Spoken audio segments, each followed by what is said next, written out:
America just got a lot poorer and a lot more dangerous. People are very worried about those two problems. But over on the Joe Biden campaign, a major focus remains transgender issues. Whatever you think of that category of concerns, doesn't apply to many Americans. And yet a draft Democratic platform obtained by the Washington Examiner shows that the word transgender appears more often than the word inequality or the word taxes. Joe Biden supports allowing biological men, for example, to compete against biological women in sports. Polls show most Americans overwhelmingly oppose this idea. It hurts their daughters. So why isn't the Trump campaign mentioning this?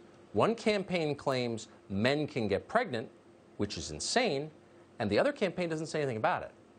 Well, Politico reports that top advisors to the campaign are reluctant to talk about it because it's embarrassing, so it goes unchallenged. Terry Schilling is the executive director of the American Principles Project. He's not embarrassed by it. He thinks it matters. He joins us tonight. Terry, thanks so much for coming on. So, hey, thanks for having me, Tucker. This is not a question of sexual liberation or live and let live. This is a question of denying science, biology, and changing the definition of biological sex. That's the foundation of all human society. So it's not really a small issue, okay? It's a big issue. Why isn't the re-election campaign mentioning this?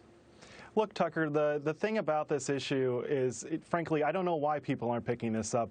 We just got done with a poll. We surveyed over 7,000 voters in the top 10 swing states across the country. We found that 3/4 of Americans, including 53% of Joe Biden's own supporters, oppose allowing transgendered boys, that's boys that identify as girls, to compete in women's athletics. This is a supermajority. So, first and foremost, as a political activist, I'm very concerned about their lack of willingness to take this issue on.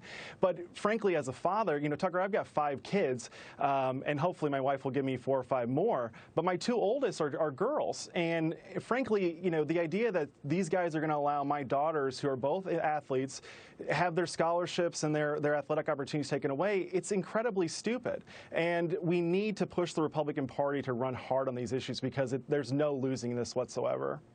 It's not about attacking people who choose to call themselves, whatever they choose to call themselves, is fine. I think most Americans are very tolerant in that way. But the idea that we have to pretend there is no difference between men and women, boys and girls, is totally insane.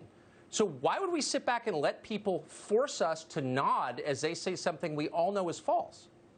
Well, Tucker, that's the thing. We're not letting them do that. And that's the whole point of American Principles Project is we're building the NRA for families. All these political organizations, they organize gun owners and seniors, but no one's there defending the family. And we decided to put this campaign together and not ask permission, and that's what we're doing here. We're running the ads, we're forcing the issue, and we're going to show them how to attack Joe Biden and get some political points out of this. And defend reality, which I think is always worth defending. Terry, thank you very much. Good to see you. Thanks, Tucker. Yep, you too.